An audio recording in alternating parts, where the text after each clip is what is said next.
ಈ ಕಾರ್ಯಕ್ರಮದ ಪ್ರಾಯೋಜಕರು ಜೈನ್ ಇರಿಗೇಷನ್ ಸಿಸ್ಟಮ್ಸ್ ಲಿಮಿಟೆಡ್, ಜಾಗತಿಕ ತುಂತುರು ಮತ್ತು ಹನಿ ನೀರಾವರಿ ಉಪಕರಣಗಳ ಉತ್ಪಾದಕರು, ಬೇಸಾಯ ತಂತ್ರಜ್ಞಾನ ನಿರೂಪಕರು ಹಾಗೂ ರೋಗರಹಿತ ಟಿಶ್ಯೂ ಕಲ್ಚರ್ ಗಿಡಗಳು. ವೀಕ್ಷಕರೇ ನಮಸ್ಕಾರ. ಇವತ್ತಿನ ಜ್ಞಾನಿ ವಿಜ್ಞಾನಿ ಕಂತಿಗೆ ತಮಗೆ ಸ್ವಾಗತ. ಇವತ್ತು ನಾವು ರಾಗಿಯಲ್ಲಿ ಬರುವ ಕೀಟಗಳ ಬಗ್ಗೆ, ರಾಗಿನಲ್ಲಿ ಅಂತ ಹೇಳುವಂತ ಕೀಟಗಳಿಲ್ಲ, ಆದ್ರೂ ಕೂಡ ಒಂದು ಗಿಡ ಅಂತ ಅಂದ್ಮೇಲೆ, ಒಂದು ಬೆಳೆ ಅಂತ ಆದ್ಮೇಲೆ ಏನಾದ್ರು ಒಂದು ಸ್ವಲ್ಪ ಕೀಟಗಳು ಇರಲೇಬೇಕು. ಆ ರೀತಿಯಲ್ಲಿ ಬಟ್ ಅದನ್ನು ಸಂಕ್ಷಿಪ್ತವಾಗಿ ನಾವು ಅದನ್ನ ಯಾವ್ದು ಬರ್ತವೆ ಹೇಳೋದನ್ನ ನಾವು ಚರ್ಚೆ ಮಾಡೋಣ. ನಮಗೆ ಮಾಮೂಲಿನಂತೆ ಮಾಹಿತಿ ಕೊಡೋದಕ್ಕೆ ನಮ್ಮ ಖಾಯಂ ಕೀಟಶಾಸ್ತ್ರಜ್ಞರಾದಂಥ ಡಾಕ್ಟರ್ ರಾಮೇಗೌಡರು ನಮ್ಮ ಜೊತೆಗಿದ್ದಾರೆ. ಅವ್ರ ಬಗ್ಗೆ ನಾನು ನಿಮಗೆ ಪರಿಚಯ ಮಾಡಿಕೊಡೋ ಪ್ರಶ್ನೆ ಏನಿಲ್ಲ. ತೋಟಗಾರಿಕಾ ವಿಶ್ವವಿದ್ಯಾಲಯ ಬಾಗಲಕೋಟೆಯ ವಿಜ್ಞಾನಿ, ಇಲ್ಲಿ ಮೈಸೂರಿನಲ್ಲಿ ಕೆಲಸ ಮಾಡ್ತಾರೆ. ಹಾಗಾಗಿ ಇವತ್ತಿನ ಕಂತಿನಲ್ಲಿ ನಾವು ರಾಗಿಯಲ್ಲಿ ಬರುವಂತಹ ಕೀಟಗಳ ಬಗ್ಗೆ ತಿಳ್ಕೊಳ್ಳೋಣ. ಸರ್ ನಮಸ್ಕಾರ. ನಮಸ್ತೆ. ಇವತ್ತಿನ ಜ್ಞಾನಿ ವಿಜ್ಞಾನಿ ಕಂತಿಗೆ ತಮಗೆ ಸ್ವಾಗತ. ನಾವು ಈ ಸೀಸನ್ನಲ್ಲಿ ಸ್ವಾಭಾವಿಕವಾಗಿ ನಾವು ಮುಖ್ಯವಾದ ಕರ್ನಾಟಕದ ಬೆಳೆಗಳಲ್ಲಿ ಅಥವಾ ನಮ್ಮ ಭಾಗದ ಬೆಳೆಗಳಲ್ಲಿ ಭತ್ತ, ರಾಗಿ ಇಂಥವು ನಮ್ಮ ಆಹಾರದ ಪ್ರಮುಖ ಬೆಳೆಗಳು. ಅದರಲ್ಲೂ ದಕ್ಷಿಣ ಕರ್ನಾಟಕಕ್ಕೆ ಬಂದರೆ ರಾಗಿ ಬಹಳ ಮಹತ್ವದ್ದು. ಹಾಗಾಗಿ ನಾವು ಸಮಯೋಚಿತ ಕಾರ್ಯಕ್ರಮ ಅಂದ್ರೆ ಇಲ್ಲಿ ಬರುವಂತ ರೋಗ ಕೀಟಗಳನ್ನು ನಾವು ಕೊಟ್ಟರೆ ಹೆಚ್ಚು ಸಾಂದರ್ಭಿಕ ಆಗತ್ತೆ ಅಂತೇಳಿ ನಾವು ಅನ್ಕೊಂಡು ತಮ್ಮ ಹತ್ರ ಕೇಳ್ತಾ ಇದ್ದೀವಿ. ಈಗ ಇವತ್ತಿನ ಕಂತಿನಲ್ಲಿ ನಾವು ರಾಗಿಯ ಕೀಟಗಳ ಬಗ್ಗೆ ತಿಳ್ಕೊಳ್ಳೋಣ. ರಾಗಿ ಮೇಲ್ನೋಟಕ್ಕೆ ನೋಡಿದ್ರೆ ಅಂತ ಹೇಳುವಂತ ಕೀಟ ಇರುವಂತ ಬೆಳೆ ಅಲ್ಲ, ಗಟ್ಟಿ ಬೆಳೆ ಅಂತ ಹೇಳ್ಬೋದು. ಇವನ್ ಬಹುಶಃ ಅದಕ್ಕೆ ಈ ದಾಸ್ತಾನು ಕೀಟಗಳು ಕೂಡ ಇರ್ಲಿಕ್ಕಿಲ್ಲ, ನಿಕೃಷ್ಟ ಅಂತ ಹೇಳ್ಬೋದು. ಈ ಭತ್ತಕ್ಕೆ ಬೇರೆದಕ್ಕೆಲ್ಲ ಬಿದ್ದಂಗೆ, ಯಾಕಂದ್ರೆ ಅದು ಬಹಳ ಸಣ್ಣದಿರುತ್ತೆ ಮತ್ತೆ ಅದು ಕವಚ ಬಹಳ ಗಟ್ಟಿ ಇರ್ತದೆ. ಮತ್ತೆ ಇನ್ನೊಂದು ಅದು ಅಷ್ಟು ಡೆನ್ಸ್ ಆಗಿರ್ತದೆ, ಬೇರೆ ಗಾಳಿ ಒಳಗ್ ಸೇರ್ಕೊಳಕ್ ಅವಕಾಶನೇ ಕೊಡೋದಿಲ್ಲ, ಉಸಿರಾಟಕ್ಕೆ ಆಗೋದಿಲ್ಲ. ಮತ್ತೆ ಅದನ್ನ ಹಿಟ್ ಮಾಡಿದ್ರು ಮತ್ತೆ ಅದು ಗಟ್ಟಿ ಆಗ್ಬಿಡ್ತದೆ. ಹಾಗಾಗಿ ಅದರಲ್ಲಿ ವಿವಿಲ್ ಏನ್ ಸಣ್ಣ ಇದು ಅದು ಕೂಡ ಅಷ್ಟು ಈಸಿಯಾಗಿ ಬರೋದಿಲ್ಲ, ತೂತ ಹೊಡೆಯೋದು ಅದಕ್ಕೆ ಅದ್ರ ಹಲ್ಲು ಮುರಿದು ಹೋಗ್ತದೆ. ಆ ಕಾರಣಕ್ಕೆ ಒಟ್ಟಾರೆಯಾಗಿ ಕೀಟದಿಂದ ಸ್ವಲ್ಪ ಸೇಫ್ ಅಂತ ಹೇಳ್ಬೋದು. ಹಾಗಾಗಿ ಬಹುಶಃ ಬಡವರ ಆಹಾರವಾಗಿ ಹಳೆಯ ಕಾಲದಿಂದ ಬಡವರನ್ನ ಬದುಕಿಸ್ಕೊಂಡಿರುವಂತದ್ದು. ಒಂದು ಎಂತ ಬರಗಾಲ ಬಿದ್ರೂ ಕೂಡ ಎಂತ ಪರಿಸ್ಥಿತಿಯಲ್ಲೂ ರಾಗಿ ಮತ್ತೆ ರಾಗಿ ತಿಂದವನು ನಿರೋಗಿ ಅಂತಾನೂ ಹೇಳ್ತಾರೆ. ಅದು ಸ್ವಲ್ಪ ಎಕ್ಸಾಗರೇಷನ್ ಇರ್ಬೋದು. ಇವತ್ತು ರಾಗಿ ತಿನ್ನೋ ಊರಿನಲ್ಲೂ ಬೇಕಾದಷ್ಟು ಆಸ್ಪತ್ರೆಗಳಿದೆ, ಬಟ್ ಆದ್ರೆ ರಿಲೇಟಿವ್ಲಿ ಸ್ವಲ್ಪ ಒಳ್ಳೆ ಆಹಾರ. ಸರಿ, ಇನ್ನೊಂದಂದ್ರೆ ಎಲ್ಲರಿಗೂ ಅವರವರ ಆಹಾರ ಪದ್ಧತಿ, ಅವರವರ ಊರಿನ ಬಗ್ಗೆ ಬಹಳ ಒಂಥರ ಹೆಮ್ಮೆ, ಗೌರವ, ಪ್ರೀತಿ ಇರುತ್ತೆ. ಅಲ್ಲಿ ಸ್ವಲ್ಪ ನೀವು ಏನೋ ಉತ್ಪ್ರೇಕ್ಷೆ ಎಕ್ಸಾಗ್ರೇಷನ್ ಇರುತ್ತೆ. ನಾವು ಅದನ್ನ ಹೊರಗೆ ನಿಂತವ್ರು, ನಾವು ಭತ್ತ ಅಂದ್ರೆ ಅಕ್ಕಿ ತಿನ್ನೋರು ನೋಡಿದ್ರೆ ನಮ್ಗೆ ಏನ್ರಿ ನಿಮ್ಮ ಊರಿನಲ್ಲಿ ಎಲ್ಲ ಆಸ್ಪತ್ರೆ ಐತೆ ಹೆಂಗ್ರಿ ಹೇಳ್ತೀರ ಅಂತ ನಾವು ಕೇಳ್ತೀವಿ. ಅದು ಸ್ವಾಭಾವಿಕ. ಆದ್ರೆ ಕೆಲವೊಂದು ಈ ಡಯಾಬಿಟಿಸ್ ಅಂತ ವಿಷಯದಲ್ಲಿ ನಿಧಾನವಾಗಿ ಕರಗುವಂತಹ ರಾಗಿಯನ್ನ ಇದನ್ನು ಬಳಕೆ ಮಾಡಿ ಹೇಳೋದು ನಮ್ಮಲ್ಲೂ ಕೂಡ ರೂಢಿಯಲ್ಲಿದೆ. ತಂಪು ಅಂತ ಹೇಳ್ತಾರೆ. ಇನ್ವೇ ಎಲ್ಲಾ ಇದಕ್ಕೂ, ಧಾನ್ಯಕ್ಕೂ, ಎಲ್ಲಾ ಬೆಳೆಗಳಿಗೂ, ಎಲ್ಲಾ ಹಣ್ಣು ಹಂಪಲುಗಳಿಗೂ ಅದರದ್ದೇ ಆದಂತ ಒಂದು ಅನುಕೂಲ ಅಂತೂ ಖಂಡಿತ, ವೈಶಿಷ್ಟ್ಯತೆ ಇದೆ, ಅನುಕೂಲ ಇದ್ದೇ ಇದೆ, ಅದ್ರಲ್ಲಿ ಏನ್ ಮಾತಿಲ್ಲ. ಸರಿ, ಈಗ ನಾವು ಕೀಟಗಳ ವಿಷಯಕ್ಕೆ ಬಂದ್ರೆ, ರಾಗಿಯಲ್ಲಿ ಮುಖ್ಯವಾಗಿ ನಾವು ಈ ಭತ್ತದಲ್ಲಿ ಮಾಡ್ದಂಗೆ ಪ್ರಾರಂಭದಿಂದ ಹೋದ್ರೆ ಯಾವ ಕೀಟ ನಿಮಗೆ ಕಂಡು ಬರುತ್ತೆ? ಸಾಧಾರಣವಾಗಿ ಯಾವುದೇ ರಾಗಿನಲ್ಲೂ ಕೂಡ ಕೆಲವು ಸಂದರ್ಭಗಳನ್ನು ಉಳಿದು ಬೇರೆ ಯಾವ್ದ್ರಲ್ಲೂ ಕೂಡ ಯಾವುದೇ ಕೀಟಗಳು ಅಷ್ಟು ನಮ್ಗೆ ಹಾನಿ ಮಾಡೋದಿಲ್ಲ. ಏನಕ್ಕೆ ಇರ್ಬೋದು ಸರ್? ಅದಕ್ಕೆ ಕಾರಣ ಮೇ ಬಿ ಅದರ ಒಂದು ಗಟ್ಟಿಯಾದಂತ ಹುಲ್ಲಿರ್ಬೋದು, ಅಥವಾ ಕಾಂಡ ಬಹಳ ಗಟ್ಟಿಯಾಗಿದೆ, ಅಥವಾ ಅದರಲ್ಲಿರುವಂತ ಸ್ವಲ್ಪ ಒರಟಾದಂತ ಎಲೆಗಳಿರ್ಬೋದು. ಬೇರೆ ಬೆಳೆಗಳ ಕಂಪೇರ್ ಮಾಡಿದ್ರೆ ಇದು ತುಂಬಾ ಹೊರಟು ಫೈಬ್ರಸ್ ಬಾಯಿ ಸೋತ ಆಗ್ತದೆ. ಈ ಒಂದು ಕಾರಣ. ಮತ್ತೆ ಬಹಳಷ್ಟು ಸಂದರ್ಭಗಳಲ್ಲಿ ಅದನ್ನು ಬೆಳೀತಾ ಇರುವಂತದ್ದು ನೀವು ಒಣ ಪ್ರದೇಶದಲ್ಲಿ ಅಥವಾ ನೀರಾವರಿ ಇಲ್ಲದೆ ಇರುವಂತ ಪ್ರದೇಶದಲ್ಲಿ. ನೀರಾವರಿ ಇದ್ರೂ ಕೂಡ ಅಂತ ಯಥೇಚ್ಛವಾದ ನೀರು ಕೊಡೋದಿಲ್ಲ. ಕಾಳಜಿನೂ ಸಹ ಸ್ವಲ್ಪ ರಿಲೇಟಿವ್ಲಿ ಕಡಿಮೆ ಬೇರೆ ಬೆಳೆಗಳ ಕಂಪೇರ್ ಮಾಡಿದ್ರೆ. ಹಾಗಾಗಿ ಈ ಗೊಬ್ಬರಗಳ ಅದರಲ್ಲೂ ವಿಶೇಷ ರಾಸಾಯನಿಕ ಗೊಬ್ಬರಗಳ ಬಳಕೆ ತುಂಬಾ ಕಡಿಮೆ. ಅದೇನಿದ್ರು ಸಾವಯವ ಗೊಬ್ಬರ ಇದ್ರೆ, ಕೊಟ್ಟಿಗೆ ಗೊಬ್ಬರ ಇದ್ರೆ ಹಾಕಿರ್ತಾರೆ, ಇಲ್ಲ ಅಂದ್ರೆ ಅದು ಮಣ್ಣಿನ ಶಕ್ತಿ ಮೇಲೆ ಸ್ವತಂತ್ರವಾಗಿ ಬರುತ್ತೆ. ಆವಾಗ ಅದು ಈಗ ಡಿಸ್ಪ್ರಪೋರ್ಷನೇಟ್ ಆಗಿ ಗಿಡ ಬೆಳೆಯೋದು ಮಾಡೋದು ನೈಸರ್ಗಿಕವಾಗಿ ನೈಸರ್ಗಿಕವಾದಂತ ಬೆಳೆ ಅದು. ನೈಸರ್ಗಿಕ ಕೃಷಿ ಮಾಡೋರು ಹೆಚ್ಚಾಗಿ ರಾಗಿ ಮಾಡ್ತಾರೆ, ಅಥವಾ ಸಿರಿಧಾನ್ಯಗಳು ತರಗತಿಯವೆಲ್ಲ ಹೌದು ಬರಗು ಅರಕು ಇರ್ಬೋದು. ಸೊ ಹಾಗಾಗಿ ಅದಕ್ಕೆ ನೈಸರ್ಗಿಕವಾಗಿ ಅದು ಒಟ್ಟಾರೆ ಕೀಟದ ಸಮಸ್ಯೆ ರಿಲೇಟಿವ್ಲಿ ರೋಗನೂ ಕಡಿಮೆ ಇರಬೇಕು. ರೋಗ ಇತ್ತೀಚೆಗೆ ಸ್ವಲ್ಪ ವಾತಾವರಣ ಅವಲಂಬಿತವಾದಂತ ರೋಗಗಳು. ಕೀಟಗಳ ವಿಷಯಕ್ಕೆ ಬಂದ್ರೆ ಯಾವುದು ಪ್ರಮುಖವಾಗಿ ಹೇಳ್ಬೇಕಂತಂದ್ರೆ ಒಂದು ಕಾಂಡಕೊರಕ ಇದೆ, ಕಾಂಡಕೊರಕ ಇದೆ. ಅದರಲ್ಲೂ ಕೈಲೋಪಾಟಿಲಸ್ ಒಂದು, ಮತ್ತೆ ಸೆಸೇಮಿಯಾ ಚಳಿಗಾಲದಲ್ಲಿ ಬೆಳೆಯುವಂತ ಪ್ರಮುಖವಾಗಿ ಹಿಂಗಾರು ಬೆಳೆ ಅಥವಾ ಬೇಸಿಗೆ ಬೆಳೆಯಲ್ಲಿ ಈ ಸೆಸೇಮಿಯಾ ಇನ್ಫ್ಲುಯೆನ್ಸ್ ರಾಗಿ ಕಾಂಡಕೊರಕ. ಒಂದು ಕಾಲದಲ್ಲಿ ಮೇ ಬಿ ನನ್ನ ಗುರುಗಳು ಅವರು MSc ಮಾಡ್ತಿದ್ದಂತ ಕಾಲದಲ್ಲಿ ಸುಮಾರು 70ರ ದಶಕ, ಆವಾಗ MSc ಅಥವಾ PhD ಮಾಡ್ತಿದ್ದಂತ ಕಾಲದಲ್ಲಿ ಇದೊಂದು ಪ್ರಮುಖ ಕೀಟ. MSc PhD ಹುಡುಗರಿಗೆ ಇದರ ಸಂಶೋಧನೆ ಕೊಡ್ತಾ ಇದ್ರು. ಅಂದ್ರೆ ಆ ಕಾಲಕ್ಕೆ ಇದೊಂದು ಬಹಳ ಮಹತ್ವವಾದಂತ ಕೀಟ ಆಗಿತ್ತು. ಕ್ರಮೇಣ ತಳಿಗಳ ಬದಲಾವಣೆ ಆಗಿ ನಮ್ಮ ಇಂಡಾಫ್ ಸೀರೀಸ್ ರಾಗಿಗಳು ಬರಲಾಗಿ, ಇಂಡಾಫ್ ಸೀರೀಸ್ ರಾಗಿಗಳನ್ನ ನಮ್ಮಲ್ಲಿ ಇಂಟ್ರೊಡ್ಯೂಸ್ ಮಾಡಿದ ನಂತರ ಈ ಕಾಂಡಕೊರಕಗಳ ಬಾಧೆ ಸ್ವಲ್ಪ ಗಣನೀಯವಾಗಿ ಕಡಿಮೆ ಆಯ್ತು. ಯಾಕೆಂದ್ರೆ ಆಫ್ರಿಕನ್ ತಳಿಗಳಲ್ಲಿದ್ದಂತ ಒರಟುತನ, ಗಟ್ಟಿಯಾದಂತ ಕಾಂಡ ಇಲ್ಲಿ ಬಂತು. ಹಾಗಾಗಿ ಸ್ವಲ್ಪ ಕಾಂಡಕೊರಕದ ಹಾವಳಿ ಕಡಿಮೆ ಆಗಿದೆ ಅಂತ ನನ್ನ ಅನಿಸಿಕೆ. ಭತ್ತದಲ್ಲಿ ಬರುವ ಕಾಂಡಕೊರಕಕ್ಕೂ ಇದಕ್ಕೂ ಏನು ಸಂಬಂಧ ಇಲ್ಲ, ಭತ್ತದಲ್ಲಿ ಬರುವಂತದ್ದು ಇದ್ರ ಮೇಲೂ ಬೆಳೀತದೆ, ಅದು ಸಿಗದೆ ಇದ್ದಾಗ ಇದ್ರ ಮೇಲೆ ಬೆಳೀತದೆ, ಬಟ್ ಅಂತ ಪ್ರಮುಖವಾಗಿ ಇದರಲ್ಲಿ ಬರೋದಿಲ್ಲ. ಇದಕ್ ಬರೋದು ಇದಕ್ಕಷ್ಟು ದೊಡ್ಡ ಪ್ರಮಾಣದಲ್ಲಿ ಹಾನಿ ಮಾಡೋದಿಲ್ಲ. ಅದು ಬದುಕ್ತದೆ, ಬಟ್ ನಮ್ಗೆ ಹಾನಿ ಮಾಡುವಷ್ಟು ಶಕ್ತಿ ಇಲ್ಲ. ಯಾವ ಹಂತದಲ್ಲಿ ಬರುತ್ತೆ? ಇದು ಕೂಡ ಸಾಧಾರಣವಾಗಿ ಹುಟ್ಟಿದ ಆರಂಭದಿಂದ ಹಿಡಿದು ಕಾಂಡ ತೆನೆ ನಾವು ಕೊಯ್ಕೊಳ್ಳೋವರೆಗೂ, ಕಾಂಡ ಇರುವವರೆಗೂ ಇರುತ್ತೆ. ಕಾಂಡಕೊರಕಗಳು ವರ್ಷ ಪೂರ್ತಿ ಇರುವಂತ ಕೀಟಗಳು. ಅದರಲ್ಲೂ ಈ ಹಿಂಗಾರಿನಲ್ಲಿ ಬರುವಂತ ಈ ಸೆಸೇಮಿಯಾ ಇನ್ಫ್ಲುಯೆನ್ಸ್ ಪ್ರಮುಖವಾಗಿ ಸೆಪ್ಟೆಂಬರ್ ಅಕ್ಟೋಬರ್ನಿಂದ ಹಿಡಿದು ಫೆಬ್ರವರಿ ಮಾರ್ಚ್ ವರೆಗೆ ಹೆಚ್ಚಿನ ಸಂಖ್ಯೆಯಲ್ಲಿ ಚಳಿಗಾಲದಲ್ಲಿ ಪಿಂಕ್ ಸ್ಟೆಮ್ ಬೋರರ್, ರಾಗಿ ಪಿಂಕ್ ಸ್ಟೆಮ್ ಬೋರರ್ ಅಂತಾನೆ ಅದು ನಾವು ಸಾಧಾರಣವಾಗಿ ಎಲ್ಲ ಈ ಏಕದಳ ಧಾನ್ಯಗಳಿಗೆಲ್ಲ ಇದು ದಾನಿ ಮಾಡುತ್ತೆ. ರಾಗಿ ಇರ್ಬೋದು, ಭತ್ತ ಇರ್ಬೋದು, ಅಥವಾ ನಮ್ಮ ಗೋಧಿಗೂ ಕೂಡ ಕೆಲವು ಸಂದರ್ಭಗಳಲ್ಲಿ ಚಳಿಗಾಲದಲ್ಲಿ ಮೆಕ್ಕೆಜೋಳ ಮತ್ತೆ ಜೋಳಕ್ಕೆ ಬಹಳ ಹೆಚ್ಚಿನ ಪ್ರಮಾಣದಲ್ಲಿ ಇದೇ ಸೆಸೇಮಿಯಾ ಇನ್ಫ್ಲುಯೆನ್ಸ್ ಕೂಡ ಬರುತ್ತೆ. ಯಾವ ಸಂದರ್ಭಗಳಲ್ಲಿ ನಮಗೆ ಈ ಬೆಳೆಗಳೆಲ್ಲ ಒಟ್ಟಾಗಿದ್ದಾಗ ಇದಕ್ಕೂ ರಾಗಿಗೂ ಸ್ವಲ್ಪ ಇದರ ಹಾವಳಿ ಸ್ವಲ್ಪ ಜಾಸ್ತಿ ಇರುತ್ತೆ. ಅದು ಒಂದು. ಅದರ ನಂತರದಲ್ಲಿ ಸುಮಾರು ಬಗೆಯ ಎಲೆ ತಿನ್ನುವ ಹುಳುಗಳಿದಾವೆ. ಎಲೆ ತಿನ್ನುವ ಹುಳುಗಳಲ್ಲಿ ನಮ್ಮ ಮಿಡತೆನೂ ಸಹ ಇರುತ್ತೆ. ಬಟ್ ಮಿಡತೆಗಳು ಬಹಳ ಹಿಂದೆ ಮೇ ಬಿ ಹಸಿರು ಕ್ರಾಂತಿಗೆ ಮೊದಲೆಲ್ಲ ಬಹಳಷ್ಟು ದೊಡ್ಡ ತೊಂದರೆಯನ್ನೇ ಮಾಡ್ತಾ ಇದ್ವು. ಬಟ್ ಇತ್ತೀಚಿನ ದಿನಗಳಲ್ಲಿ ಅವುಗಳ ಹಾವಳಿ ಅಷ್ಟಿಲ್ಲ ನಮ್ಗೆ ಮಿಡತೆಗಳು. ಮಿಡತೆ ಏನು ಹಿಂಡು ಬರ್ತವೆ ಇಲ್ಲ. ಲೋಕಸ್ಟ್ ನಮ್ಮ ಭಾಗದಲ್ಲಿ, ನಮ್ಮ ರಾಜ್ಯದಲ್ಲಿ ಅಥವಾ ರಾಗಿ ಬೆಳೆಯೋ ಪ್ರಾಂತ್ಯದಲ್ಲಿ ಮಿಡತೆಗಳು ಲೋಕಸ್ಟ್ಗಳು ಇಲ್ಲ. ಆದ್ರೆ ಇನ್ನೂ ಬಿಡೋದಿಲ್ಲ. ನಾವು ನಿಂತ್ಕೊಂಡ್ರೆ ನಮ್ಮನ್ನು ಬೇಕಂದ್ರೆ ತಿನ್ಬೋದೋ ಏನೋ ಗೊತ್ತಿಲ್ಲ. ಕಾಡಿನ ಗಿಡಗಳನ್ನಂತೂ ಎಲ್ಲ ಯಾವ ಗಿಡ ಆದ್ರೂ ಸರಿ, ಯಾವುದೇ ಹಸಿರು ಪದಾರ್ಥ ಆದ್ರೂ ತಿಂತಾವ.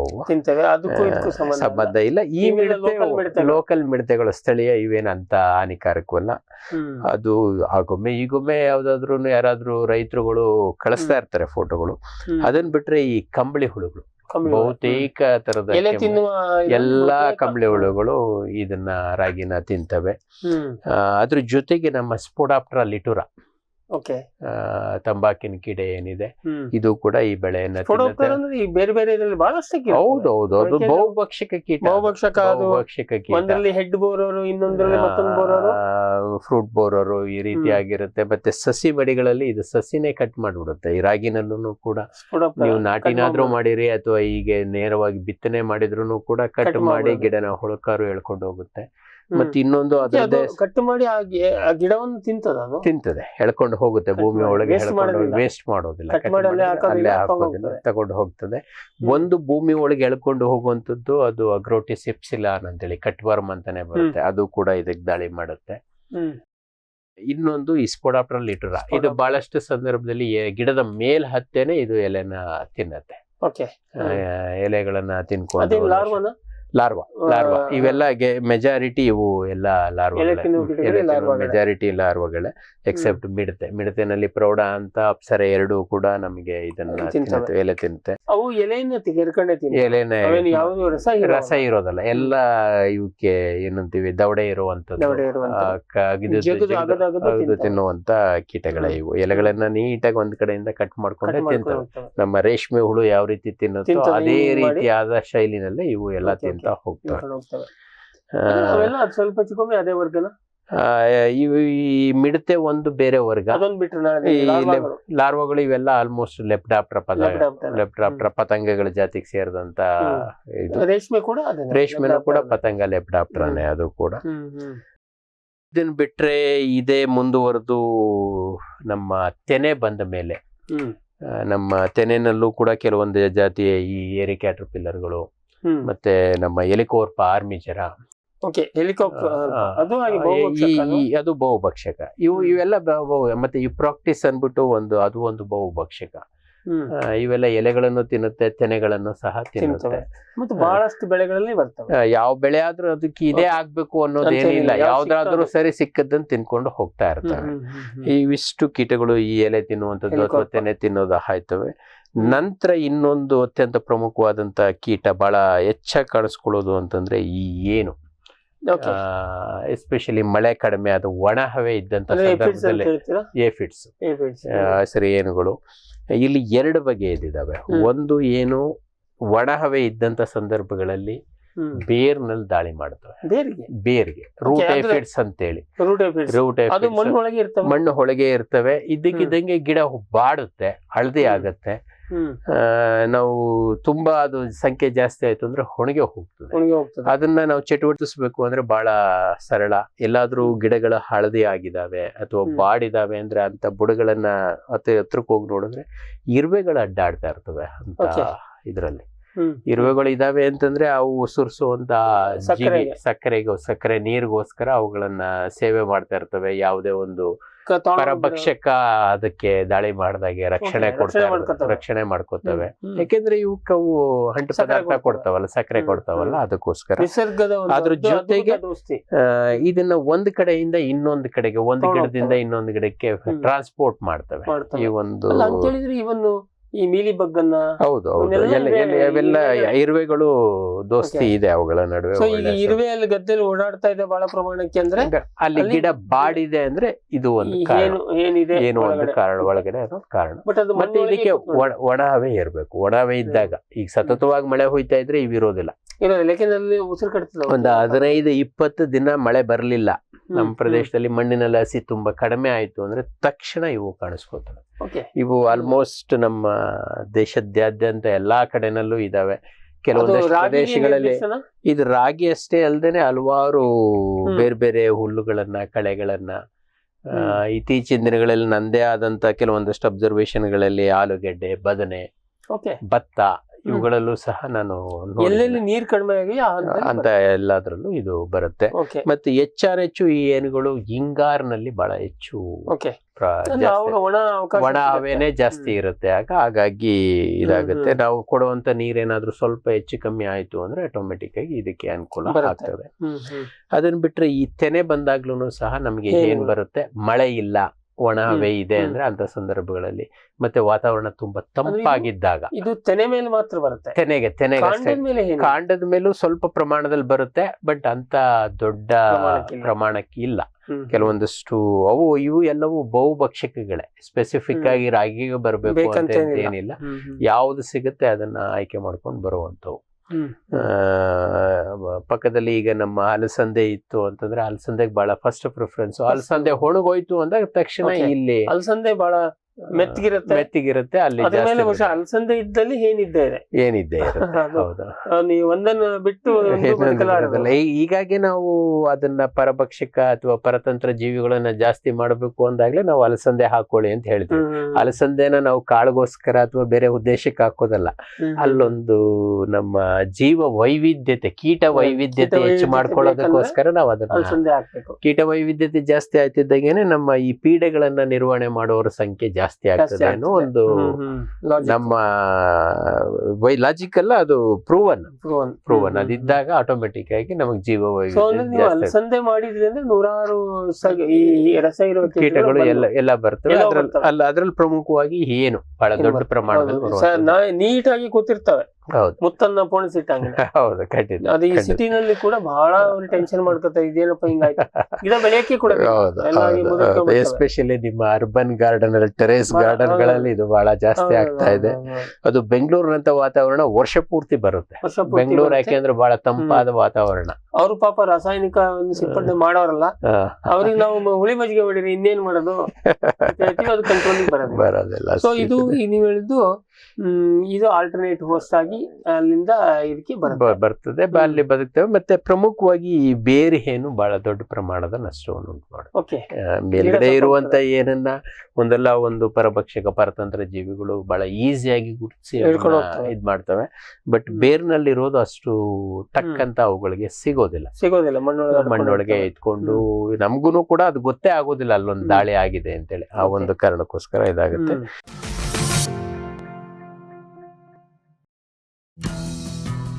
ಜೈನ್ಸ್ ಜಗತ್ತಿನ ಅತಿದೊಡ್ಡ ಅಂಗಾಂಶ ಕೃಷಿ ಪ್ರಯೋಗಾಲಯ ಹಾಗೂ ಟಿಸಿ ಗಿಡಗಳ ಉತ್ಪಾದಕರು. ಸಮೃದ್ಧ ಇಳುವರಿಗೆ ಜೈನ್ ಜೀನೇನ್, ಯಾಲಕ್ಕಿ, ನೇಂದ್ರನ್ ಹಾಗೂ ಕೆಂಪು ಬಾಳೆ ಸಸಿಗಳು, ದಾಳಿಂಬೆ, ಭಗವತಳಿಯ ರೋಗಮುಕ್ತ ಸಸಿಗಳು, ಲಕ್ನೋ 49 ಪೇರಳೆ, ಸ್ಟ್ರಾಬೆರಿ ಇತ್ಯಾದಿ ಗಿಡಗಳು ಯೋಗ್ಯ ಬೆಲೆಯಲ್ಲಿ. ಅಂಗಾಂಶ ಕೃಷಿಯ ಜಾಗತಿಕ brand Jain. Jain irrigation systems limited ಭಾರತದ ಹನಿ ನೀರಾವರಿ ತಂತ್ರಜ್ಞಾನದ ಪ್ರಥಮ ಪ್ರವರ್ತಕ, ಜಗತ್ತಿನ ಅತಿ ದೊಡ್ಡ ಸ್ಪ್ರಿಂಕ್ಲರ್ಸ್ ಉತ್ಪಾದಕ ಕಂಪನಿ. ಸಂರಕ್ಷಿತ ಕೃಷಿಯಲ್ಲಿ ಹಸಿರು ಮನೆಗಾಗಿ ಮಿಸ್ಟರ್, ಫಾಗರ್, ಫ್ಯಾನ್ ಮತ್ತು ಪ್ಯಾಡ್ ಹಾಗೂ ನೆರಳು ಮನೆ, ಸ್ವಯಂ ಚಾಲಿತ ನೀರಾವರಿ ವ್ಯವಸ್ಥೆ ಮತ್ತು ರಸಾವರಿ ತಂತ್ರಜ್ಞಾನ. ಕೃಷಿಯಲ್ಲಿ ನೀರಿನ ಸಮರ್ಪಕ ಬಳಕೆ ಹಾಗೂ ಉಳಿತಾಯಕ್ಕೆ ಮತ್ತೊಂದು ಹೆಸರು ಜೈನ್.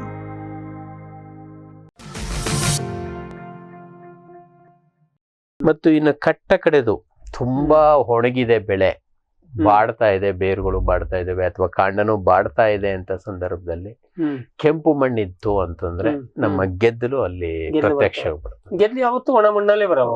ಒಣಮಣ್ಣು ಮತ್ತೆ ಆಲ್ಮೋಸ್ಟ್ ಹಸಿ ಗಿಡವನ್ನ ಜೀವಂತ ಇರೋದನ್ನ ಅದು ಮುಟ್ಟೋದೇ ಇಲ್ಲ. ಅಟ್ಲೀಸ್ಟ್ ಅರ್ಧ ಸತ್ತಿರ್ಬೇಕು. ಅದೇನೋ ಒಂದು ಪ್ರಿನ್ಸಿಪಲ್ ಇಟ್ಕೊಂಡಿದೆ, ಬದುಕಿದ್ದವ್ರನ್ನ ನಾನು ಮುಟ್ಟೋದಿಲ್ಲ ಅಂತ ಹೇಳಿ ಒಂದು ಬಹಳ ಸ್ಟ್ರಿಕ್ಟ್ ಪಾಲಿಸಿ ಇದೆ. ಅದು ಬದುಕಿದ್ದವ್ರನ್ನ ಯಾವತ್ತೂ ಮುಟ್ಟೋದಿಲ್ಲ. ಅದ್ರ ಹೊರಗಿಂದ ಈ ತೆಂಗಿನ ಮರನು ಕಾಣಿಸ್ತದೆ, ಆ ಡೆಡ್ ಆಗಿರೋ ಭಾಗವನ್ನಷ್ಟೇ ತಿಂತದೆ. ಹೌದು, ಆಮೇಲೆ ಅದು ಒಳಗಿಂದ ಒಣಗದ ಮೇಲೆ ತಿನ್ನುವಂತದ್ದೇ. ಹಸಿ ಇದ್ದಾಗ ಅದನ್ನ ತಿನ್ನೋದಿಲ್ಲ. ಸೊ ಹಾಗಾಗಿ ಇದು ತೀರಾ ಒಣ ಪ್ರದೇಶದಲ್ಲಿ ಒಣ ಬಿದ್ದಿದೆ ಅಂತಾದ್ರೆ ಮಳೆ ಇಲ್ಲ, ಮಳೆ ಇಲ್ಲ ಅಂದಾಗ ಅಂತ ಟೈಮ್ನಲ್ಲಿ ಗೆದ್ದಲು ಕೂಡ ನಮ್ಮ ಇದಕ್ಕೆ ನೀರಿನ ಮೇಲಿನ ಹೊಡೆತಕ್ಕೆ ಇದು ಕೂಡ ನಮ್ಗೆ ಹೊಡೆತ ಕೊಡುವಂತ ಸಾಧ್ಯತೆ ಇದೆ. ಸೊ ಅಲ್ಲಿಗೆ ಆ ಗಿಡನೇ ಸತ್ತೋಗ್ತದೆ, ಹೋಯ್ತು, ಇಳುವರಿ ಹೋಯ್ತು. ಇವೆಲ್ಲ ಸರ್ ಒಟ್ಟಾರೆಯಾಗಿ. ಆಮೇಲೆ ಇದರಲ್ಲಿ ನಿಮ್ಮ ಈ ಫಾಲ್ ಆರ್ಮಿ ವರ್ಮ್ ಅಂತವು ಯಾವ್ದು ಬಂದಿಲ್ಲ? ಒಂದು ಮೇ ಬಿ 2018ರಲ್ಲಿ ದೊಡ್ಡ ಪ್ರಮಾಣದ ನಷ್ಟ ಉಂಟು ಮಾಡ್ತಿದ್ದು.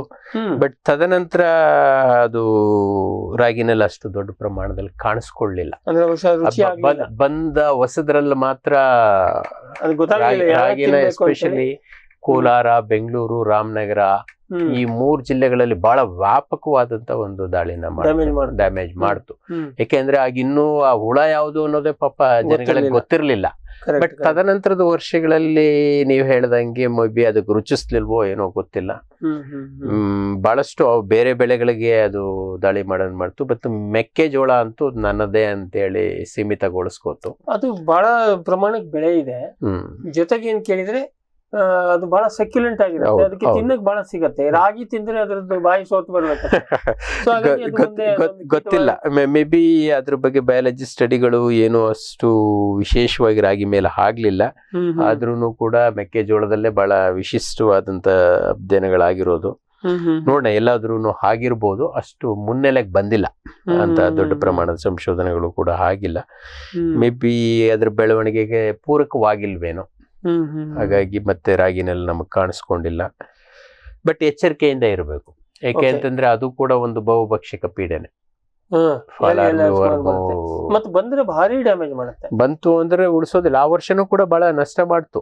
2018ರಲ್ಲಿ ಏನ್ ಬಂದಿತ್ತು ಬಹಳಷ್ಟು ದೊಡ್ಡ ಪ್ರಮಾಣದ ನಷ್ಟ ಈ 3 ಜಿಲ್ಲೆಗಳಲ್ಲಿ, ಕೋಲಾರ, ಚಿಕ್ಕಬಳ್ಳಾಪುರ, ಬೆಂಗಳೂರು ಗ್ರಾಮಾಂತರ ಮತ್ತೆ ರಾಮನಗರ, ಈ 4 ಜಿಲ್ಲೆಗಳಲ್ಲಿ ದೊಡ್ಡ ಪ್ರಮಾಣದ ರಾಗಿ ಬೆಳೆಗೆ ನಷ್ಟ ಉಂಟು ಮಾಡ್ತು. ಈಗ ಸರ್, ಈಗ ನಾವು ರಾಗಿನಲ್ಲಿ ಸಾಮಾನ್ಯವಾಗಿ ಕೀಟನಾಶಕದ ಬಳಕೆ ಬಹಳ ಅಪರೂಪ, ಮಾಡೋದಿಲ್ಲ.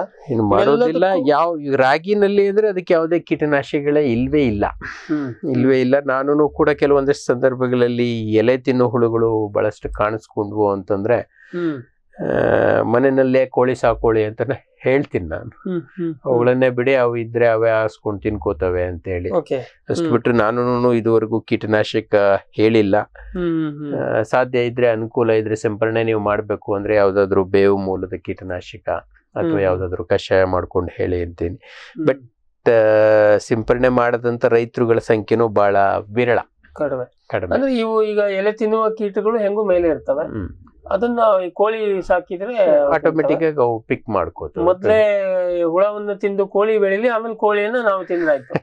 ಅಲ್ಲಿಗೆ ಈಗ ನಿಮಗೊಂದು ಸಣ್ಣ ಉದಾಹರಣೆ ಕೊಡ್ತೀನಿ. ನಿನ್ನೆ ಅಷ್ಟೇ ಊರಿನಲ್ಲಿ ನೋಡಿದೆ, ನಾಟಿ ಕೋಳಿ ಫಾರಂ ಅಂದ್ರೆ ಫಾರಂ ನಲ್ಲಿ ಬೆಳೆಸಿರುವಂತ ನಾಟಿ ಕೋಳಿ 220 ರೂಪಾಯಿ 1 kg.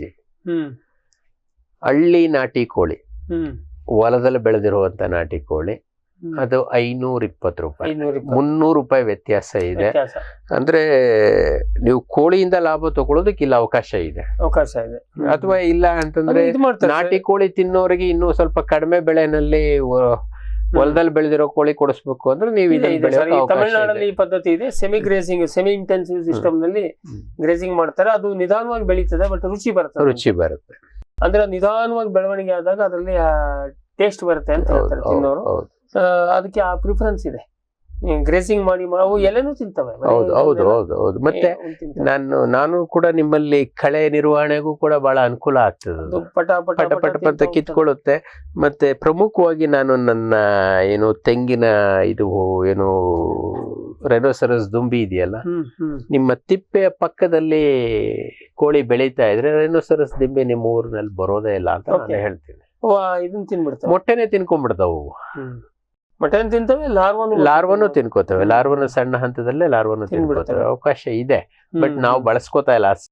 ಅಥವಾ ಈಗ ಮತ್ತೆ ವಾಪಸ್ ಬರ್ತಾ ಇದೆ, ಕೋಳಿ ಸಾಕುವ ಇದು ಕಮ್ಮಿ ಆಗಿದೆ. ತುಂಬಾ ಗಲೀಜ್ ಮಾಡುತ್ತೆ. ಹಾಗೆ ಹೀಗೆ ಡೀಸೆನ್ಸಿ ಇಲ್ಲ. ನಾವು RCC ಮನೆ ಕಟ್ಟ ಕೋಳಿ ಹೆಂಗ್ ಸಾಕೋಣ. ಮತ್ ನೀವು ಕಾರ್ ಬೇರೆ ತಂದು ನಿಲ್ಸ್ಬಿಟ್ಟಿದ್ದೀರಿ. ಅದು ಅದ್ರದ್ದು ಬ್ಯಾಡ್ ಹ್ಯಾಬಿಟ್ ಏನಪ್ಪಾ ಅಂತಂದ್ರೆ, ಯಾವ್ದು ಕೆಳ ಜಾಗದಲ್ಲಿ ಅದು ಕಸ ಹಾಕೋದಿಲ್ಲ, ಎತ್ತರದ ಜಾಗಕ್ಕೆ ಹೋಗಿ ಕಸ ಹಾಕ್ತದೆ. ಅಂದ್ರೆ ನಿಮ್ಮ ಕಾರಿನ ಬಾನೆಟ್ಟೇ ಬೇಕಾಗುತ್ತೆ ಅದಕ್ಕೆ, ಅಥವಾ ನಿಮ್ಮ ಇದೇ ಬೇಕಾಗುತ್ತೆ. ಹಾಗಾಗಿ ಮತ್ತೆ ನೀವು ಕಾರಿಗೂ ಕೋಳಿಗೂ ಮ್ಯಾಚ್ ಆಗೋದಿಲ್ಲ. ಅದೆಲ್ಲ ಕಾರಣಗಳಿಂದಾಗಿ, ಜೀವನ ಶೈಲಿಯಿಂದ ಇವೆಲ್ಲ ನೋಡಿ, ಒಂದು ಪ್ರಕೃತಿಯ ಒಂದು ಸರಪಣಿ ಮುಂದಾಗಿದೆ. ಸೊ ಒಟ್ಟಾರೆಯಾಗಿ ಈಗ ಇದಕ್ಕೆ ಹೆಚ್ಚು ಕೀಟನಾಶಕ ಯಾವ್ದು ಸಿಂಪರಣೆ ಇಲ್ಲ. ಏನಾದ್ರು ಗೆದ್ಲಿಗಾಯ್ತು ಅಂತಂದ್ರೆ ನಾವು ಆದಷ್ಟು ನಮ್ಮ ಹೊಲದ ಸುತ್ತಮುತ್ತ ಅಥವಾ ಹೊಲದಲ್ಲಿ ಎಲ್ಲೂ ಗೆದ್ದಲ ಹುತ್ತಗಳಿಲ್ದಂಗೆ ನೋಡ್ಕೋಬೇಕು. ಅಕಸ್ಮಾತ್ ಇತ್ತು ಅಂದ್ರೂ ಆ ಗೆದ್ದಲ ಹುತ್ತವನ್ನ ಹೊಡೆದು ಅದರಲ್ಲಿರುವಂತ ರಾಣಿಯನ್ನ ನಾಶ ಮಾಡಬೇಕು. ಈ ಬೇರೆ ಸಾಧಾರಣವಾಗಿ ಎಲ್ಲರೂ ಕೀಟನಾಶಕದ ಸೊಲ್ಯೂಷನ್ ಸುರಿದು ಬಿಡಿ ಹೊರಟೋಗುತ್ತೆ ಅಂತ ಹೇಳ್ತಾರೆ, ಬಟ್ ಅದು ಚಾನ್ಸಸ್ 50-50 ಕೆಲವೊಂದಷ್ಟು ಸಂದರ್ಭಗಳಲ್ಲಿ. ಏಕೆಂದ್ರೆ ಆ ರಾಣಿ ಇರುವಂತ ಅಂತಂಪುರ ಏನಿದೆಯಲ್ಲ, ನಾವು ಕ್ವೀನ್ಸ್ ಎಲ್ಲ ಏನ್ ಹೇಳ್ತೀವೋ, ಅದೊಂಥರ ಪಕ್ಕ ನಮ್ಮ ರಾಜರ ಕತೆಗಳಲ್ಲಿ ನಾವು ಏನು ಹೋಗ್ತೀವೋ ಅಷ್ಟು ಭದ್ರವಾದ ಕೋಟೆ. ಬಟ್ ಆದ್ರೆ ಅಲ್ಲ, ಈ ಸ್ಮೆಲ್ ಹೋಗಿ ಸಾಯ್ದಿಲ್ವಾ? ಸ್ಮೆಲ್ ಹೋಗಿನೂ ಸಾಯ್ತವೆ, ಆದ್ರೂ ಕೆಲವೊಂದಷ್ಟು ಹುಳ್ಕೋತವೆ. ಅಷ್ಟು ಒಳ್ಳೆ ಸೊಫಿಸ್ಟಿಕೇಟೆಡ್ ವೆಂಟಿಲೇಷನ್ ಅಲ್ಲಿ ರೀಚ್ ಆಗೋದಕ್ಕೂ ಬಹಳ ಕಷ್ಟ. ಅಷ್ಟು ಚೆನ್ನಾಗಿ ಇಟ್ಕೊಂಡಿರುತ್ತೆ ಅದು. ಮೇ ಬಿ ಒಂದು ಸ್ಮೆಲ್ ಎಷ್ಟು ದಿನ ಇರ್ಬೋದು ನಿಮಗೆ? 1 ವಾರ, 15 ದಿನ, 1 ತಿಂಗಳಿರುತ್ತೆ. ಆ 1 ತಿಂಗಳ ಆಗೋ ಸಮೂಹ ಅದು ಬದುಕಿದ್ರೆ ಮತ್ತೆ ಅದು ಸಂತತಿ ಬೆಳೆಸ್ಕೋತಾಳೆ. ಈಗ ಅದನ್ನ ಸೊ ಹಾಗಾಗಿ ನೀವ್ ಹೇಳೋದು ರಾಣಿ ಹುಳು ಸಾಯಿಸಬಹುದು. ಮತ್ತೆ ಕೆಲವೊಂದಷ್ಟು ಜನಗಳು ಆ ರಾಣಿನೂ ಕೂಡ ತಿಂತಾರೆ. ಅದು ವಯಾಗ್ರ ಅಂತ ಹೇಳ್ತಾರೆ. ಹೌದು, ಏನೋ ಒಂದು ರೀತಿಯಲ್ಲಿ ಅವಕಾಶ ಇದೆ. ಅದನ್ನ ನಮ್ಮಲ್ಲಿ ಕೆಲಸ ಅಚಾನಕ್ಕು ರಾಣಿ ಕಣ್ತು ಅಂದ್ರೆ ಏನ್ ಹೇಳಿದ್ರೆ ಕೇಳ್ತಾರೆ, ತೆಗೆದ್ರು ಟಕ್ಕಂತ ತಿಂದೇ ಬಿಡ್ತಾರೆ. ಹೌದು, ತಲೆ ತೆಗೆದು ಬಿಡೋದು, ತಿಂದು ಬಿಡೋದು. ಸೊ ಹಾಗಾಗಿ ಅದೇನೋ ಪೌಷ್ಟಿಕ ಅನ್ನುವಂಥದ್ದು ಬಹಳ ತಲೆಯಲ್ಲಿದೆ. ಈಗ ನೀವು ನಮ್ಮ ಕೋಲಾರ, ಚಿಕ್ಕಬಳ್ಳಾಪುರ ಅಥವಾ ಪಕ್ಕದ ಇದು ಧರ್ಮಪುರಂ ಈ ಕಡೆ ಎಲ್ಲ ಹೋದ್ರೆ ಅಲ್ಲಿ ಪ್ರೆಗ್ನೆಂಟ್ ಮಹಿಳೆಯರಿಗೆ, ಗರ್ಭಿಣಿ ಸ್ತ್ರೀಯರಿಗೆ ಮತ್ತೆ ಈ ಪ್ರೌಢಾವಸ್ಥೆಗೆ ಬಂದಂತ ಮಕ್ಕಳುಗಳಿಗೆ ಅಟ್ಲೀಸ್ಟ್ ಒಂದು 6 ತಿಂಗಳು ವರ್ಷದ ಅವಧಿನಲ್ಲಿ ಕನಿಷ್ಠ 2 ರಾಣಿಯನ್ನು ತಿನ್ನಿಸ್ಬೇಕು ಅನ್ನೋ ಒಂದು ಪ್ರತೀತಿ ಇದೆ ಕೆಲವೊಂದಷ್ಟು ಸಂಪ್ರದಾಯಸ್ಥ ಕುಟುಂಬಗಳಲ್ಲಿ. ಯಾಕೆಂದ್ರೆ ಅದು ಒಳ್ಳೆ ಪೌಷ್ಟಿಕಾಂಶ ಭರಿತವಾದಂತಹ ಆಹಾರ. ಆದ್ರೆ ಅದ್ರೊಳಗೆ ಅಷ್ಟು ಮೊಟ್ಟೆಗಳಿರ್ತವೆ, ಲಕ್ಷಾಂತರ ಮೊಟ್ಟೆಗಳಿರ್ತವೆ ಅದ್ರೊಳಗೆ. ನೈಸರ್ಗಿಕ ನಿಯಂತ್ರಣ ಅದು ಒಂದು. ಒಟ್ಟಾರೆಯಾಗಿ ಈಗ ಗೆದ್ಲಿಗೆ ಅಲ್ಲಿ ನೀರ್ ಬಿಡಕ್ಕಂತೂ ನೀರ್ ಬಿಟ್ರೆ, ನೀರು ಅದುವಾಗಿ ನೀರ್ ಹರಿತಾ ಇದ್ರೆ ಗೆದ್ಲು ಬರೋದೇ ಇಲ್ಲ. ಗೆದ್ದಲಿನ ಪ್ರಮುಖ ಇದೆ ಅದು.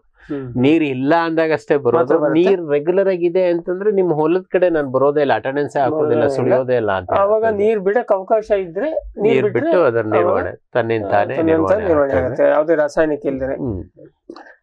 ಮತ್ತೆ ಈ ಏನುಗಳಿದಾವೆ ಅಥವಾ ಎಲೆ ತಿನ್ನೋ ಕೀಟಗಳು ಸ್ವಲ್ಪ ಜಾಸ್ತಿ ಇದಾವೆ ಅಂತಂದ್ರೆ ನೀವು ಡಸ್ಟಿಂಗ್ ಯಾವ್ದಾದ್ರು ಮಾಡ್ಕೋಬಹುದು.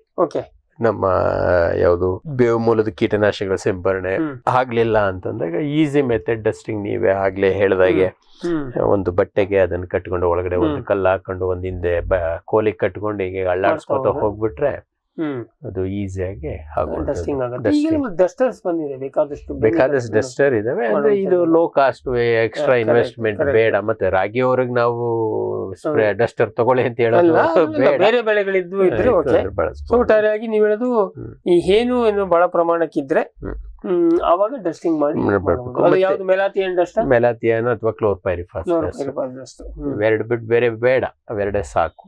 ಅಕಸ್ಮಾತ್ ಲಭ್ಯ ಇತ್ತು ಅಂದ್ರೆ ನಿಮ್ಮ ಪೈರಿಥ್ರಾಯ್ಡ್ ಡಸ್ಟ್ಗಳು ಸಿಕ್ಕರೆ, ಈಚೆಗೆ ಸ್ವಲ್ಪ ಅವುಗಳ ಲಭ್ಯತೆ ಕಡಿಮೆ ಆಗಿದೆ. ಫೆನೋಲ್ ರೇಟ್ ಡಸ್ಟ್ ಮೊದಲೆಲ್ಲ ಸಿಗ್ತಾ ಇದ್ವು, ಬಟ್ ಈಚೆಗೆ ತುಂಬಾ ಕಡಿಮೆ ಆಗಿದೆ. ಬಟ್ ಒಟ್ಟಾರೆಯಾಗಿ ನಿಮ್ಮ ಈ ರಾಗಿ ಏನಿದೆ ನಿಮ್ಮ ಕೀಟ ವಿಜ್ಞಾನಿಗಳಿಗೆ ಸ್ವಲ್ಪ ದೂರ. ವೀಕ್ಷಕರೇ, ಇಷ್ಟೊತ್ತು ನಾವು ರಾಗಿ ಕುರಿತಾಗಿ, ರಾಗಿಯಲ್ಲಿ ಬರುವ ಕೀಟಗಳ ಬಗ್ಗೆ ಏನ್ ಮಾಡ್ತಾ ಇದ್ವಿ. ರಾಗಿ ತಿಂದವನಿರೋ ರೋಗಿ, ಅದೇ ರೀತಿ ರಾಗಿನಲ್ಲಿ ಬಹುಶಃ ಅದೊಂದು ಕಾರಣ ಇರ್ಬೋದು. ರಾಗಿ ಯಾವುದೇ ಕೀಟನಾಶಕವನ್ನು ಬಳಸೋದಿಲ್ಲ, ರಸಗೊಬ್ಬರವನ್ನು ಬಳಸೋದಿಲ್ಲ. ಹಾಗಾಗಿ ಇನ್ನೂ ಬೇರೆ ಬೆಳೆಗಳಿಗೆ ಹೋಲಿಸಿದ್ರೆ ಇದು ಒಂಥರ ಇನ್ನೂ ರಾಸಾಯನಿಕ ರಹಿತವಾಗಿದೆ ಅಂತ ಹೇಳ್ಬೋದು. ಹಾಗಾಗಿ ಒಟ್ಟಾರೆಯಾಗಿ ನಿರೋಗಿ ಆಗೋದಕ್ಕೆ ಅದೊಂದು ಕಾರಣ ಇರ್ಬೋದು. ಅದರಲ್ಲಿ ಹೆಚ್ಚಿನ ಕೀಟನಾಶಕಗಳ ಅಥವಾ ರಾಸಾಯನಿಕಗಳ ಅಂಶ, ರೆಸಿಡ್ಯೂ ಅಥವಾ ಉಳಿಕೆ ಅಂಶಗಳು ಇರೋದಿಲ್ಲ ರಾಗಿನಲ್ಲಿ ಅಂತ ಹೇಳ್ಬೋದು. ಒಟ್ಟಾರೆಯಾಗಿ ನಮ್ಮ ಕೀಟ ವಿಜ್ಞಾನಿಗಳಿಗೆ ಕಡಿಮೆ ಕೆಲಸ ಇರುವಂತಹ ಒಂದು ಬೆಳೆ ಅಂದ್ರೆ ರಾಗಿ ಅಂತ ಹೇಳ್ಬೋದು. ಆದ್ರೂ ಕೂಡ ಕೆಲವು ಸಂದರ್ಭದಲ್ಲಿ ಬಹಳ, ಈಗ ನೋಡಿ ಅದಕ್ಕೆ ಮಹತ್ವ ಬರ್ತಾ ಇದೆ ಬೇರೆ ಬೇರೆ ಕಾರಣಗಳಿಂದಾಗಿ. ಆವಾಗ ನಾವು ಹೆಚ್ಚು ಅದಕ್ಕೆ ಮತ್ತೆ ಒತ್ತು ಕೊಡಕ್ ಹೋದ್ರೆ ಮತ್ತೆ ಸಮಸ್ಯೆಗಳು ಹೆಚ್ಚಾಗ್ಬೋದು. ನಾವೇನ್ ಮಾಡ್ತೀವಿ, ಅದಕ್ಕೆ ಮತ್ತೆ ಈ ಸಿರಿಧಾನ್ಯಗಳಿಗೆ ಮಾಡ್ದಂಗೆ ಗೊಬ್ಬರ ಫರ್ಟಿಲೈಸರ್ ಹಾಕೋದು, ಆವಾಗ ಇಂಬ್ಯಾಲೆನ್ಸ್ ಗ್ರೋತ್ ಶುರು ಆಗುತ್ತೆ. ಅದರಿಂದ ಮತ್ತೆ ರೋಗ ಕೀಟಗಳ ಸಮಸ್ಯೆ ಹೆಚ್ಚಾಗುತ್ತೆ. ಅದನ್ನ ಅಥವಾ ಈಗ ನೀವು ಈಗ 2023 ಸಿರಿಧಾನ್ಯಗಳ ವರ್ಷ ಅಂತೇಳಿ ವಿಶ್ವಸಂಸ್ಥೆ ಘೋಷಣೆ ಮಾಡ್ತಾ ಇದೆ. ಆವಾಗ ಏನಾಗುತ್ತೆ, ನಿಮ್ಮ ವಿಜ್ಞಾನಿಗಳ ಮೇಲೆ ಒಂದು ಒತ್ತಡ ಬೀಳುತ್ತೆ ಸರ್ಕಾರದ ಕಡೆಯಿಂದ.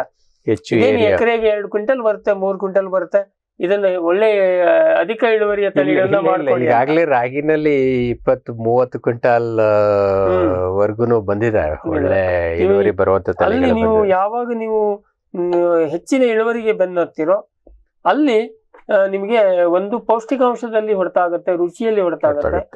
ಯಾಕೆಂದ್ರೆ ಅದು ಹಾಗೆ ನಿಮ್ಗೆ ಗೊತ್ತಲ್ವಾ, ಅದು ಜೆನೆಟಿಕ್ ಸೆಗ್ರಿಗೇಷನ್ ನಲ್ಲಿ ನಿಮ್ಗೆ ಒಂದಕ್ಕೆ ಫೋಕಸ್ ಮಾಡಿದಾಗ ಇನ್ನೊಂದು ಕಡಿಮೆ ಆಗ್ತಾ ಹೋಗುತ್ತೆ. ಅತ್ಯಂತ ಕಲರ್ಫುಲ್ ಇರುವಂತ ಹೂವಿನಲ್ಲಿ ಪರಿಮಳ ಇರೋದಿಲ್ಲ, ಪರಿಮಳ ಇದ್ದು ಹೂ ನೋಡಕ್ ಚೆನ್ನಾಗಿರೋದಿಲ್ಲ. ಅದು ಎರಡನ್ನು ಕೂಡ್ಸಕ್ ಹೋದ್ರೆ ಯಾವ್ದಾರು ಒಂದು ಮಾತ್ರ ಸಿಗ್ತದೆ.